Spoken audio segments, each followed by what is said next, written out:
Donc, moi, je vais essayer de peut-être insister sur les points sur lesquels on se reconnaît beaucoup dans tout ce qui a été déjà dit, et puis faire ressortir les particularités peut-être de la Dordogne. Donc, le contexte, on l'a déjà rapidement présenté. On a sur le bassin de la Dordogne un haut bassin, on va dire, qui est pratiquement, pour dire simple, dédié à l'utilisation hydroélectrique, à la puissance hydroélectrique. On a un ensemble d'ouvrages, donc une puissance installée relativement importante, l'équivalent aussi pratiquement comme sur la Durande de 2 tranches nucléaires, et avec une trentaine d'usines et une soixantaine de prises d'eau, donc qui se déploient sur l'axe Dordogne, ainsi que sur la plupart des affluents.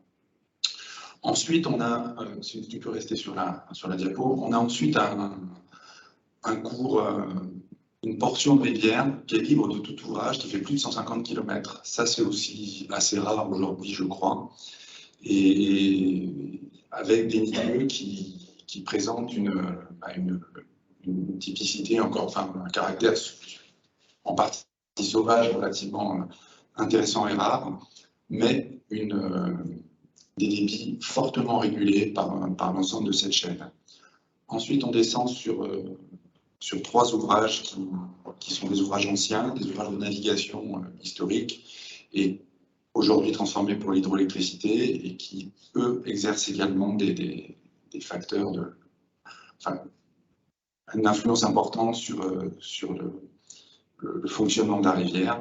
Et puis une partie aval, à nouveau, relativement longue, plus de 100 km jusqu'à l'estuaire, avant de confluer avec la Dordogne, avec la Garonne, pardon, libre de tout ouvrage, et au fur et à mesure qu'on progresse vers l'aval, soumise à l'influence des marées, il y a quand même sur la Dordogne un tronçon de 60-70 km qui subit l'influence des marées et qui est endigué également, mais par rapport à des problématiques de submersion marine de remontée.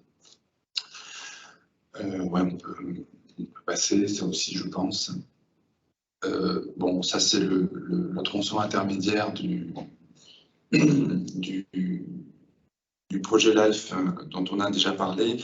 Dans les facteurs de transformation du fonctionnement hydrosédimentaire de la Dordogne, on l'a déjà dit, il y a trois principaux facteurs. Les barrages, donc cette grande chaîne de barrages à l'amont qui sont constitués de très grands barrages réservoirs, donc sur lesquels il n'y a absolument aucune possibilité de faire passer des sédiments. Les chasses de transparence, tout ça, c'est pas des barrages qui sont conçus pour ce type de fonctionnement. Le deuxième facteur de transformation, c'est là aussi, comme sur beaucoup d'autres fleuves qu'on a vus, ou rivières qu'on a vues, une activité d'extraction relativement intensive qui a provoqué donc l'abaissement des lits sur toute la partie médiane et aval. Et puis, on en a parlé aussi ce matin, des protections berges, plusieurs kilomètres de protection qui stabilisent ces berges et qui limitent la divagation latérale. On peut passer les pressions anthropiques recensées. Donc les conséquences de cette modification du fonctionnement hydrosédimentaire, c'est donc des conséquences importantes sur les milieux, des milieux qui ont évolué en réponse à l'incision du lit, des déconnexions d'annexes fluviales, une funictionalisation, un rétrécissement de la bande active. Je ne reviens pas là-dessus, je pense que Fabien en a parlé de façon très, très, très détaillée tout à l'heure.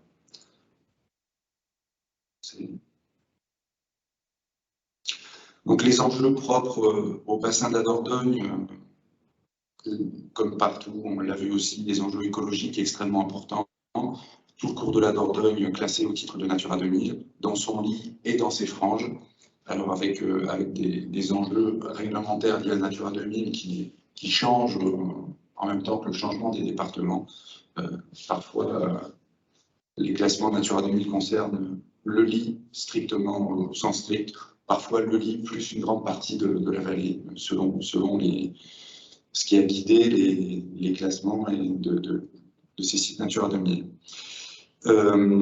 Derrière l'écologie, il y a un autre enjeu pour le bassin, quelque part d'image au travers du classement réserve de biosphère. Le bassin de la Dordogne est classé au titre des réserves de biosphère, a été reconnu, fait partie du réseau mondial des réserves de biosphère, et c'est en grande partie des enjeux écologiques portés par la rivière Dordogne qui ont permis de motiver ce classement en réserve de biosphère UNESCO.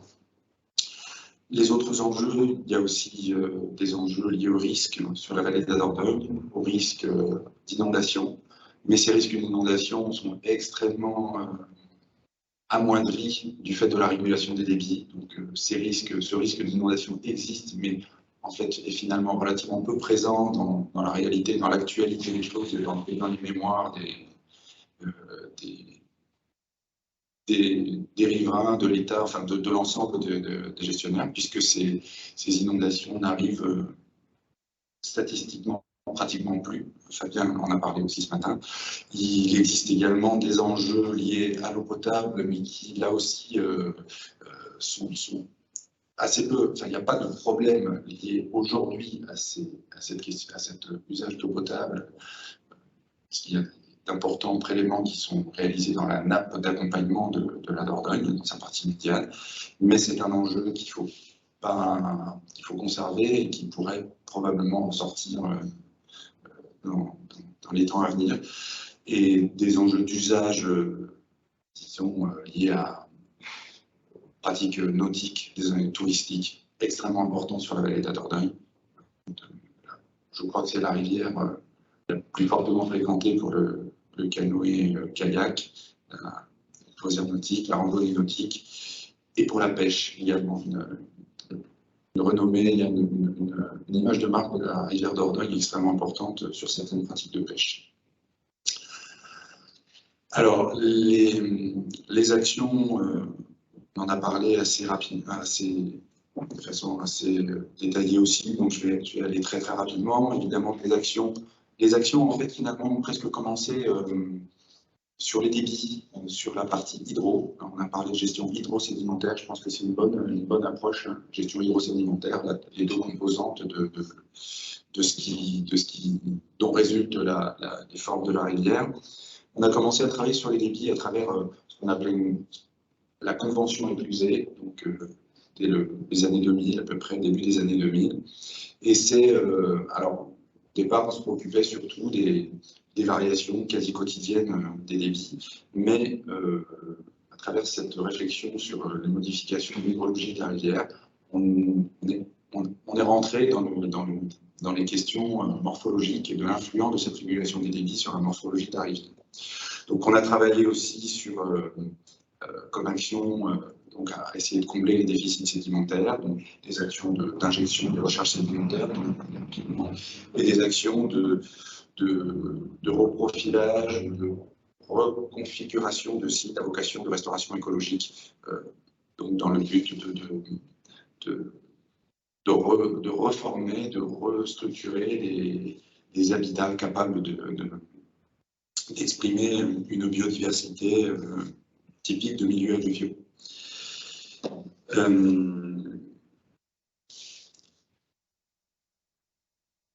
Voilà, je pense à la suite.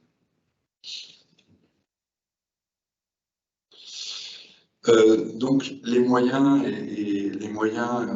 qui ont été mis en œuvre, on a des moyens qui sont, j'allais dire, liés à la gestion courante de la rivière. Alors on a réalisé sur la Dordogne des schémas de gestion des berges qui avaient une vocation à la fois à inspirer les services de l'État lorsqu'ils étaient propriétaires du domaine public fluvial, les collectivités riveraines de la rivière Dordogne dans leur pratique de gestion, d'entretien et d'aménagement des bords de rivière, et qui aujourd'hui anime notre, puisqu'on est aujourd'hui propriétaire du domaine public, notre gestion du domaine public fluvial.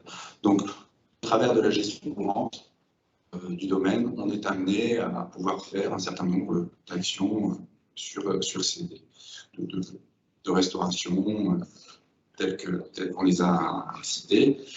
Et puis parmi les moyens, il y a eu des programmes de plus grande ampleur qui ont été mis en place, mis en œuvre, constitués, structurés au travers de la Convention éclusée que j'ai citée tout à l'heure, et puis au travers d'un autre programme qui était très lié à la Convention éclusée, qui s'est appelé Initiative Biosphère d'Orderie, qui s'est mis en place à peu près au moment de la désignation du bassin de la Dordogne comme réserve de biosphère, et qui a permis, avec une convention qui s'est accompagnée d'une convention avec EDF, de la création même d'une association entre Épidaure et EDF, et qui a permis de mettre en œuvre des premiers des chantiers et d'actions d'un niveau d'ambition qui est nettement monté par rapport à ce qui se pratiquait auparavant.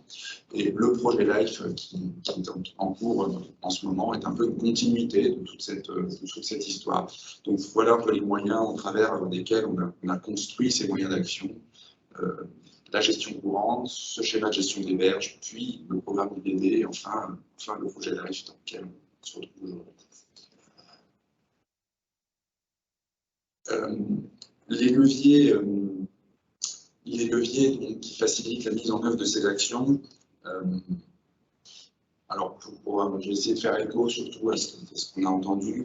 Le premier levier vraiment qui nous a facilité, c'est je pense la bonne connaissance des phénomènes, la bonne connaissance des milieux, c'est quelque chose d'absolument indispensable. Et cette connaissance, on l'a travaillée en construisant des partenariats scientifiques. Je pense que ça a été dit à plusieurs reprises que vraiment la construction de partenariats scientifiques qui permettent d'aller véritablement bien connaître